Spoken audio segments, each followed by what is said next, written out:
أعوذ بالله من الشيطان الرجيم. بسم الله الرحمن الرحيم. بسم الله خير الأسماء. بسم الله الذي لا يضر مع اسمه شيء في الأرض ولا في السماء.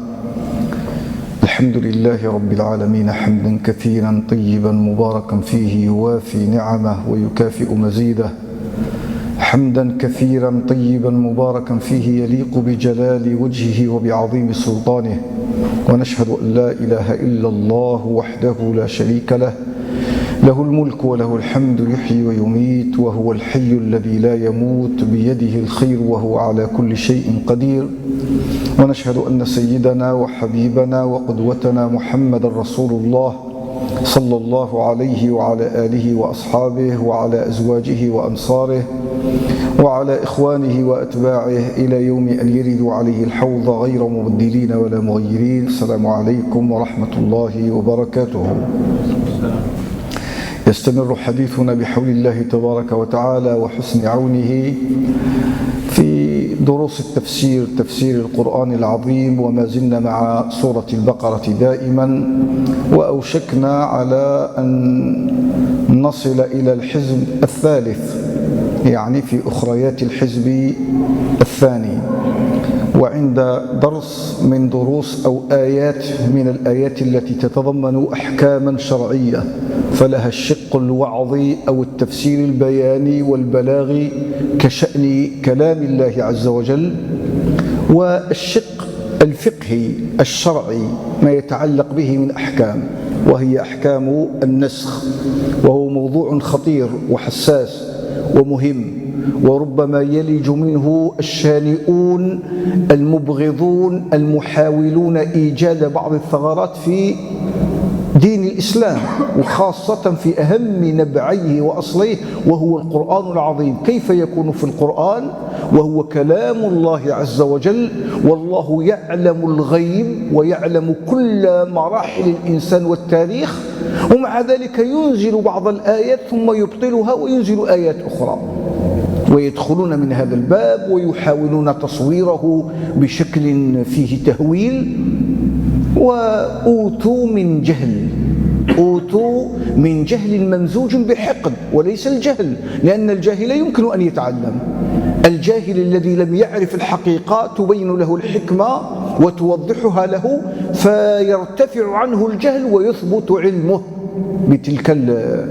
أما الجاهل مع حقد فهو لا يحب أن يتعلم، لا يحب أن يستمع، مهما كانت حجتك قوية موضحة شارحة رافعة لغطاء الجهل. هو ليس مشكلته ومرضه أنه ما يعرفش، إنما مشكلته هذه ثغرة، هذه ثلمة، هذه هنة، ولا ما ينبغي أن يتنازل عنها. وهذا أمر خطير. أنا أستطيع أن أقنع وأرضي كل الناس كما كان يقول معاوية رضي الله عنه، إلا حاسد. الحاسد لا أستطيع أن أرضيه، الحاسد لا يرضيه إلا أن أزول أنا وتزول النعمة التي عندي، هذا هو اللي يرضيه.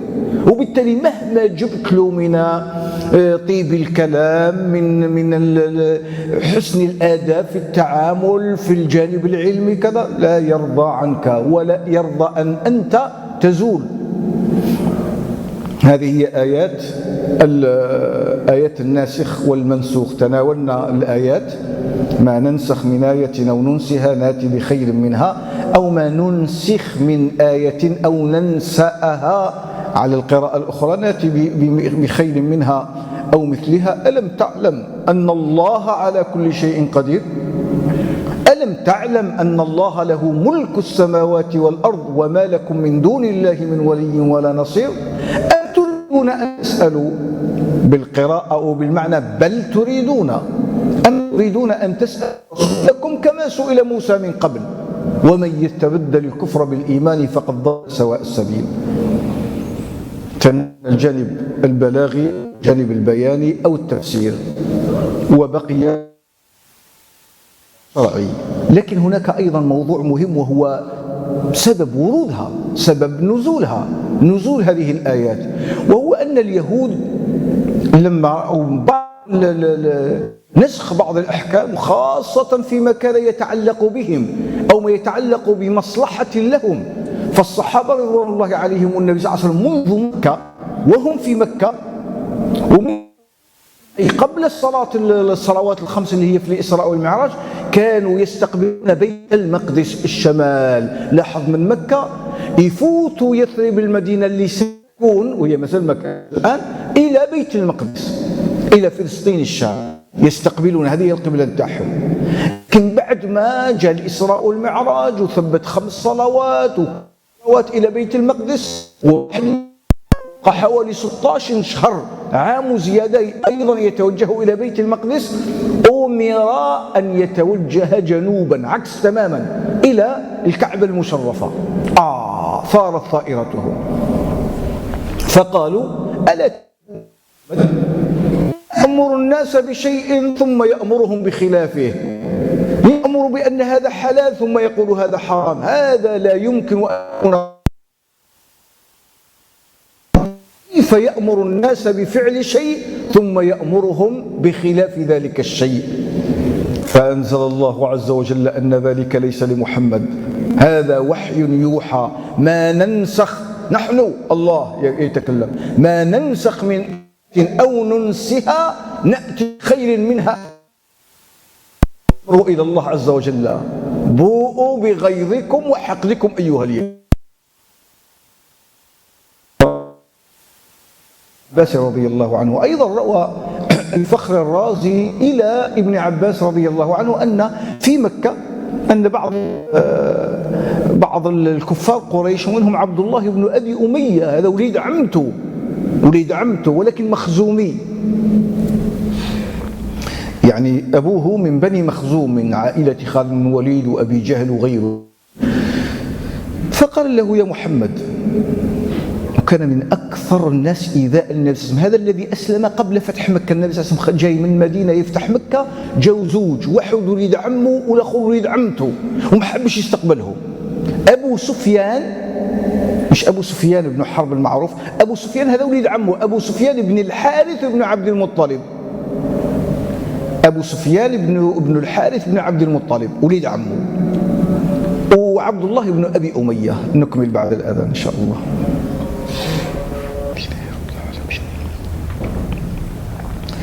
بسم الله الرحمن الرحيم. فهذا عبد الله بن أبي أمية جاء مع رهط من المشركين وكان مشركا، أسلم والنبي صلى الله عليه وسلم جاي يفتح مكة، استفاق ضميره وأراد أن يرجع إلى الحق وأدرك نفسه قبل أن يطلق عليه لفظ الطلقاء. الذين أسلموا في فتح مكة اسمهم الطلقاء، اذهبوا فأنتم الطلقاء، وبعضهم طليق ابن طليق كما يوصفون. ومع ذلك كانوا ينازعون الأمر كبار الصحابة وأفاضل السابقين من المهاجرين والأنصار. قال له يا محمد أتريد أن نؤمن لك؟ إذا أردت أن نؤمن لك فجر لنا من الأرض ينبوعا، أو تكون لك بيت من زخرف، أو ترقى أنت في السماء. واستمر يقول ولن نؤمن لك حتى نرى الله جهرة، أن تنزل علينا من السماء ملكا رسولا، أن تأتي بالله والملائكة قبيل جمعك الملائكة والله عز وجل ونشوفوه. واستمر قال له حتى لو كانت دير هذه كلهم لن نؤمن لك. فأنزل الله عز وجل هذه الآية: أم تريدون أن تسألوا رسولكم كما سئل موسى من قبل. في أيضا في ما رواه مجاهد ابن جبر من تلاميذ ابن عباس أن كانوا 10,000 ثم ذهب معه في الطريق إلى الطائف إلى حنين 2000 فأصبحوا 12,000. في الطريق رأوا ذات أنواط، الشجرة الكبيرة هذيك مش شجرة الرضوان اللي بويعة، شجرة هذه كبيرة المشركون يتمسحون بها، يعني يعلقون عليها بعض التمائم وبعض الثياب وكذا. فأعجبوا فقالوا يا رسول الله لما لا تجعلوننا ذات أنواط؟ ذات أنواط، مشركون عندهم شجرة يعبدونها ويتبركون بها، اجعل لنا أيضا نحن شجرة. سبحان الله، جدد كحالة الجدد دائما يكون عايش دهر في انحراف ولا في يعني في زيغ أو في البعد عن القبلة وعن الصلاة وعن التدين، فإذا دخل عالم التدين أصبح يريد أن يصبح رأسا في الفقه والدين والتوجيه. ليس هذا فحسب، ليس رأسا في أن الدين والعلم والفقه عنده، لا، بل حتى في الحكم على الآخرين. وقبل أيام أو قبل أسابيع كان دهرا طويلا في انغماس في متاهات المعاصي. ما ينبغي أن يكون. هؤلاء قالوا هذا الكلام، فالنبي صلى الله عليه وسلم قال: الله أكبر، لقد سألتموني مثل ما سأل أصحاب موسى: يا موسى اجعل لنا إلها كما لهم آلهة. الآية. فهذه بعض أم تريدون أن تسألوا رسولكم كما سئل موسى من قبل. هذه ذات أنواط. نأتي الآن إلى الأحكام الشرعية، وهي في 4 أو في 5 أسئلة نجيب عنها على قدر ما يفتح الله تبارك وتعالى. السؤال الأول: هل النسخ جائز في الشرائع السماوية ولا لا؟ هل هو جائز وممكن ولا غير جائز؟ باعتبار ماذا؟ باعتبار أن هذا الدين أو الشرع سماوي، الله عز وجل أنزله، فلماذا ينزل الله العليم الحكيم الخبير حكما ثم يرفعه ويثبت حكما آخر، ولا يكون إلا بنسخ المنزل اللي هو النص القرآني أو نص التوراة أو نص الإنجيل؟ وهل هذه المسألة مختلف فيها ولا غير مختلف فيها؟ السؤال الثاني: ما هي أنواع النسخ وما هي أمثلته؟ إذا سلمنا بأن النسخ موجود، ما هي أنواعه، أقسامه، مراتبه، ونعطي لكل نوع مثال من القرآن الكريم طبعا. الأمر الثالث: لماذا، هذا تابع للسؤال الثاني، إذا كان نسخ الحكم وبقاء التلاوة، يعني نزل قرآن تضمن فعلا معين، حكم معين، افعلوا كذا وكذا، رفعت التلاوة غير موجودة في القرآن الكريم، لا يجوز كتابتها، بصح الحكم بها موجود. أو العكس، النص القرآني نزل تضمن حكما ثم الحكم رفع، قال ديروا كذا وكذا، ثم الحكم رفع، بصح التلاوة موجودة في القرآن الكريم، نقرأها ونصلي بها ونستدل بها، بصح لا نعمل بها. لماذا؟ ما الحكمة؟ هذا إذا كان موجود. الأمر الثالث أو الرابع: هل يقبل أو يعقل أو يجوز أن ينسخ قرآن بسنة؟ آية قرآنية تنسخها حديث من النبي صلى الله عليه وسلم، لأن القائلين بالنسخ اتفقوا أنه يمكن أن ينسخ القرآن بقرآن، ينسخ الخبر المتواتر بخبر المتواتر، تنسخ السنة بالسنة. لكن أن ينسخ القرآن المنزل من الله عز وجل بالسنة الناطق بها محمد صلى الله عليه وسلم، حدث الاختلاف. وأمر آخر: النسخ في الغالب كما جاءت الآية: ما ننسخ من آية أو ننسأها نأتي بخير منها أو مثلها، نجيب لكم حاجة خير منها. الله قال الخيرية ثابتة. هل يقبل، هل يمكن أن يكون النسخ إذن إلى ما هو أثقل وأشد؟ معناتها كان التكليف بفعل كذا وكذا، نسخ هذا وقال لهم لا افعلوا كذا وكذا، وهذه الكذا وكذا الأخيرة هي أثقل وأشد. هل يمكن أن يكون؟ مع كل سؤال ندلل عليه ونعزو القول إلى أصحابه. أما السؤال الأول وهو: هل النسخ أصلا معقول ومقبول؟ وكما ذكرنا لهذا التقدير أن الشرع هو دين الله عز وجل، حتى وإن كان من النبي صلى الله عليه وسلم. النبي صلى الله عليه وسلم لا ينطق عن الهوى، إن هو إلا وحي يوحى. هل يعقل؟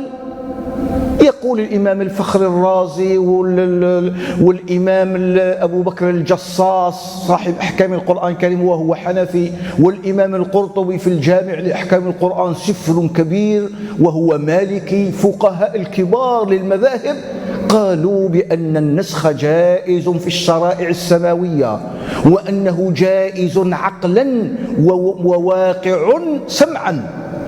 جائز عقلا، شو معناتها عقلا؟ معناتها يمكن أن العقل لا يستحيل وقوعه، الله عز وجل هو الذي نزله، والله عز وجل إذا أراد أن يرفع آيات ويثبت آيات مقبولة، الله يفعل ما يشاء. أليس هذا في الجانب العقلي مقبول؟ هذا هو الجانب العقلي. الجانب الحسي أو السمعي يقول لك ها هو موجود، هاي كذا، هذه وش رأيك فيها، وهذه وش رأيك فيها، وهذه موجودة. إذا يزاوجون بين الجانب العقلي أنه لا يستحيل وقوعه، والجانب الواقعي يقول لك هو موجود. وقالوا أن يعني من أهم الأدلة على وجود النسخ شريعة محمد صلى الله عليه وسلم. كيف في محمد عليه الصلاة والسلام في نبوته رسالته في وحيه، ولا يمكن أن تثبت للنبي صلى الله عليه وسلم الرسالة والوحي والنبوة إلا إذا قلت بنسخ شرع من قبلنا. الشرائع التي نحن لسنا مطالبين أبدا بشريعة موسى أو شريعة نبي الله، لكن ليس نبيا لنا. عاد يقول لك كما قال نبينا موسى، لا نبي بني إسرائيل هو عند نعم، وكل الأنبياء لا نفرق بين أحد من رسل، لكن النبي الذي جاءنا ببرنامج بشريعة بدين هو محمد عليه الصلاة والسلام. أنت أن تثبت رسالته إلا إذا أتعت بنسخ الشريعة التي كانت قبله، وإلا لماذا جاءك؟ عندنا شريعة. سيدنا عيسى لما جاء ما جاب الشريعة، إنما جدد شريعة موسى عليه السلام، ومصدقا لما بين يدي من التوراة. ممكن بعض الأحكام وأحل لكم بعض الذي حرم عليكم، هذا نص يثبت النسخ. قال لك اليهود أنكروا وجود النسخ لا عقلا ولا سمعا، وبعضهم أنكر قبل وجوده عقلا، قال لا يستحيل على الله عز وجل أن يفعل هذا، لكن أنكروه حسا. يا سبحان الله، وفي شريعة التوراة أن آدم عليه السلام كان يزوج بناته من أبنائه لأنه يستحيل، والحياة البقاء النوع الإنساني لابد من التزاوج، فكان يزوج في كل بطن من حواء ينزل ذكر وأنثى، ثم العام الجاي ذكر وأنثى، فيزوج هذا الذكر مش توأم معه الشقيق الأخرى والعكس. ثم حرم بالاتفاق لا يجوز أن يتزوج الرجل من أخته. هذا نسخ ولا لا؟ حتى في شريعة اليهود. فكان هابيل وأخته، قابيل وأخته، هابيل يتزوج بأخت قابيل، يعني اللي نزلت معه في بطن واحد، ثم نسخ. ذهب بعض المسلمين، والذي أشار إليه الإمام الفخر الرازي وأنكر، قال بعض من لهم قلة علم من المتأخرين، وكذلك الإمام أبو بكر الجصاص من غير أهل الفقه من أنكر هذا، وكذلك الإمام القرطبي، وقال إن معرفة الناسخ والمنسوخ معرفة أكيدة وفائدته عظيمة، ولا يستغني عنه العلماء ولا يستغني عن معرفته العلماء، ولا ينكره إلا الجهلة الأغبياء لما يترتب عليه من الأحكام ومعرفة الحلال والحرام. قال وأنكر بعض المتأخرين وقوعه وهم محجوجون بإجماع السلف. هذا محل الشاهد، وهم محجوجون. هذا الإنسان البنادم هذا يسموه أبو مسلم، هذا اللي قال أنكر. والإنسان اللي يطلب العلم الشرعي خاصة لا يضيق صدره بمن يخالفه طالما عنده دليل. أعطيني الدليل بتاعك، قد يكون الدليل خاطئ ضعيف تأويل بعيد غريب، هات معليش نقراه ونشوفه. وحينما أراك بعيد أو يعني اعتساف في تفسير النصوص، حينئذ يمكن كل أوصاف. أما قبل ذلك دليلك محترم، رأيك محترم، مش نتبعونا لكن محترم، طالما أنت أعملت عقلك في كتاب الله، لم تجعل عقلك في موازاة الكتاب. بيقول واحد يقدم عقله، لا، عقلي هذا السليم أريد أن أفهم به بعض الآيات، قد أشرحها شرحا خاطئا، قد أفهمها فهما مغلوطا، لكن يبقى هذا موجود. وهذه الفقهية التشريعية التي ورثناها عن علمائنا سلفا وخلفا. 31 محجوجون بإجماع السلف. إذا ليس هناك الجمهور ذهب الجمهور إلى وقوعه، وذهب أبو مسلم إلى إنكار وقوعه، لأن الجمهور في المصطلح الفقهي، الجمهور عندنا الأئمة الأربعة. متى نقول الجمهور؟ نقول الجمهور إذا اتفق أئمة ثلاثة وخالف الإمام الرابع، فيقول ذهب الجمهور وقال أحمد، ذهب الجمهور وخالفهم الشافعي. لكن طالما ما كانش إجماع فليس الأمر مجمعا عليه. لا تقول أن ذهب الإجماع.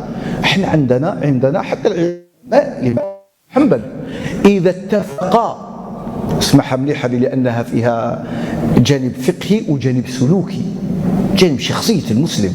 إذا اتفقا مش الأئمة الأربعة مالك وأحمد والشافعي وأبو حنيفة، لا، الخلفاء الأربعة أبو بكر وعمر وعثمان وعلي اتفقوا على حكم شرعي لم تجمع الأمة على وجوب اتباعه. أي معنى قولهم وإن اتفقوا عليه ليس إجماعا يحرم مخالفته، يجوز مخالفته. عند الإمام أحمد روايتين: يجب اتباعه لا يجب، معناتها مش واجب عليا، يمكن تبع وممكن نشوف قول آخر إذا خالفهم. من هم؟ الخلفاء الرسول صلى الله عليه وسلم في زمن الصفاء الذهني والنقاء القلبي والقريحة النظيفة والذاكرة القوية، الذين عاصروا الوحي. انظر ماذا يقول. يجي واحد ويجيب رأيك هذا هو وانت مخالف وانت قد فعلت وانت قد فعلت، مهما كان. اسمع كلمة ولا رأي من عالم يعتبره وهو عالم كذا فلا يرى الحق إلا فيه، ومن خالفه كان. أنا نقول لك الخلفاء الأربعة، الخلفاء أبو بكر وعمر وعثمان وعلي. أبو مسلم هذا ذهب إلى أنه لا يوجد النسخ. دليله مثلا قول الله عز وجل. شوف التفسيرات الخاطئة أحيانا، يجيب النص ولكن ما هوش فاهمه ولا يحاول. قال لك الله عز وجل يقول عن كتابه: لا يأتيه الباطل بين يديه ولا من خلفه. فإذا جاز كان النسخ إذا دخل الباطل. لا يأتيه الباطل، لا يأتيه التناقض، الاختلاف، التضارب والتعارض فيه. هذا هو. ولو كان من عند غير الله لوجدوا فيه اختلافا كثيرا. ابحثوا لكم تجدون. قالوا حتى الآية اللي كنتم تستدلوا بها أنتم: ما ننسخ من آية أو ننسها، هذه لا تدل على النسخ. إما أنها تدل على النسخ حقيقة لكن في الشرائع السابقة في التوراة والإنجيل، ما كانش في القرآن. وإما ما ننسخ، أي بمعنى النسخ الكتابة، ما ننسخ في اللوح المحفوظ قبل أن ينزل إلى بيت العزة كله. القرآن الكريم نزل جملة واحدة من اللوح المحفوظ من الله عز وجل. أولا كان القرآن، ثم في اللوح المحفوظ، ثم في بيت العزة اللي هو في السماء الأولى، اللي هو في حيال الكعبة، اللي هو مع البيت المعمور في السماء السابعة في نفس الاتجاه. نزل كله ثم نزل من بيت العزة كما قال الإمام ابن عباس فيما رواه عنه الإمام البيهقي: نجوما، نزل نجوما أي منجما على قلب النبي صلى الله عليه وسلم حسب الأحداث والأسئلة.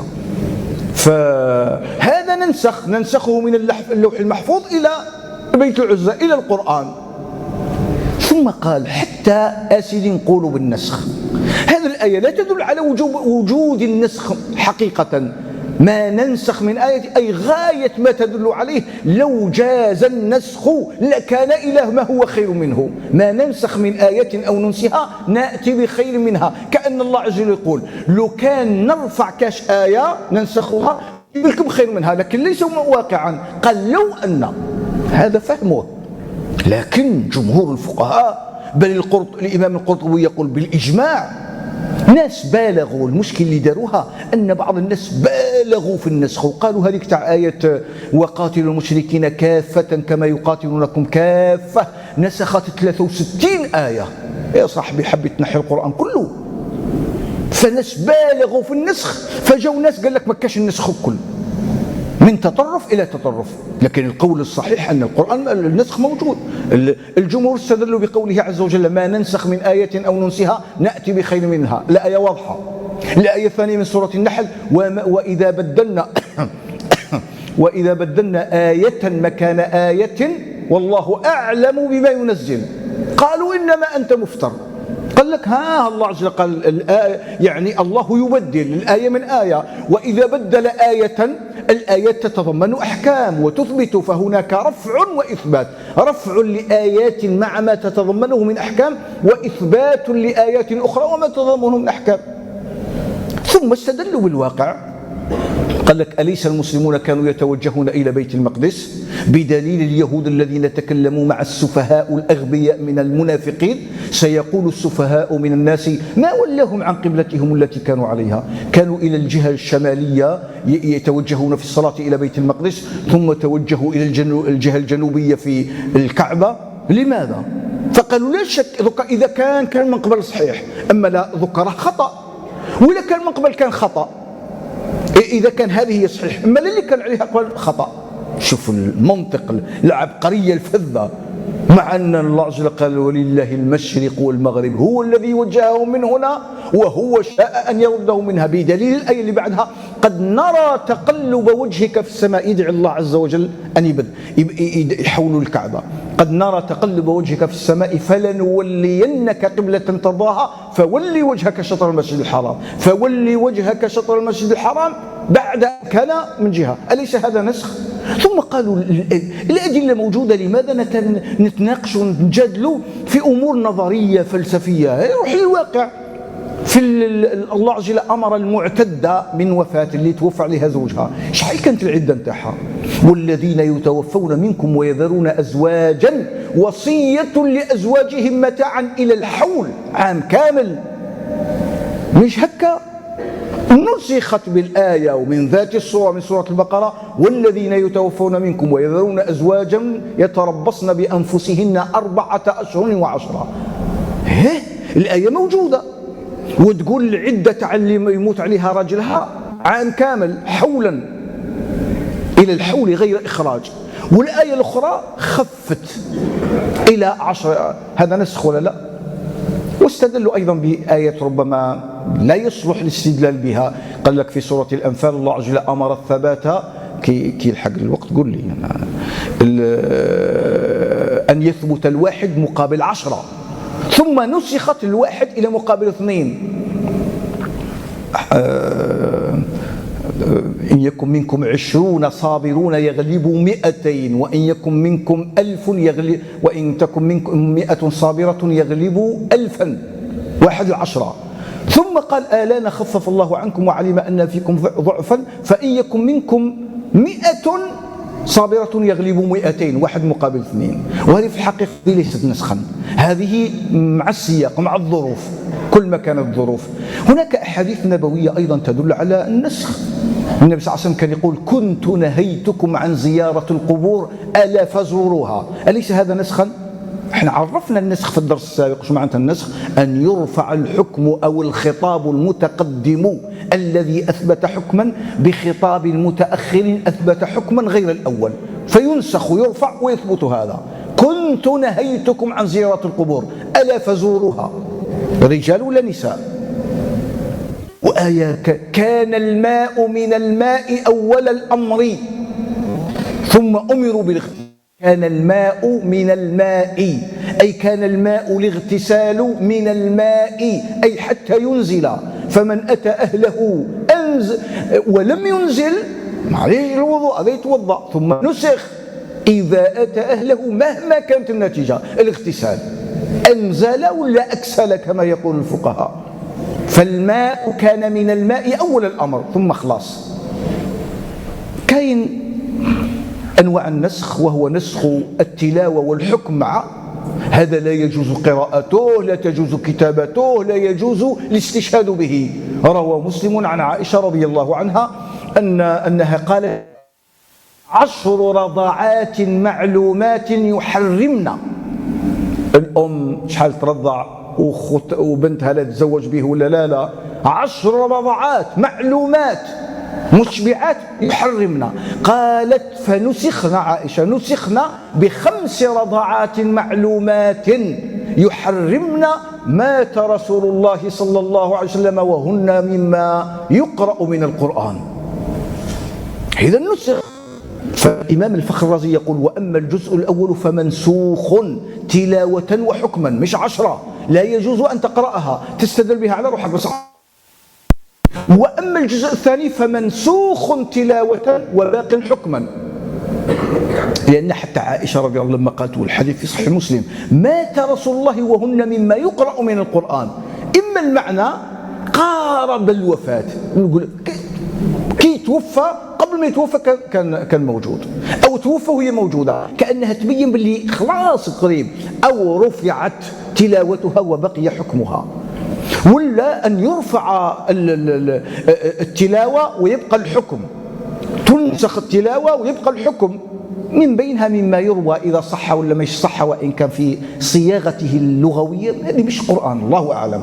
سيدنا عمر بن الخطاب يقول كدت أو وددت لو كتبتها بيدي في المصحف، اللي هي والشيخ والشيخة إذا زنيا فارجموهما البتة نكالا من الله والله عزيز حكيم. المعنى حال وقوع الفاحشة من محصن الشيخ والشيخة، مع أن في اللغة المرأة ما يقول لها الشيخة، المرأة يقول لها العجوز، وأنا عجوز وهذا بعلي شيخا. ولذلك الذين ردوا مثل هذا قال يعني فيها ركاكة تعبير، وهذا لا يكون من القرآن الكريم أبدا. بقي حكمها أن يرجم الزاني إذا كان متزوجا، لكن حتى هذا ليس عليه شبه الإجماع، ولكن ليس عليه الإجماع، والكلام هذا فقهي لو أننا رجعنا إليه في مرة أخرى. فهذا رفع التلاوة وبقي الحكم، وهناك أن يرفع الحكم ويبقى التلاوة، حتى أنك تستغرب تقول كيف يرفع الحكم واش راك دير بصبعتك؟ هقول لي الوقت محبس أخويا وأنت تسبح لي هاك واحد أنا نشوف بلي تسبح. سبحانك اللهم وبحمدك، أشهد أن لا إله إلا أنت، نستغفرك ونتوب إليك.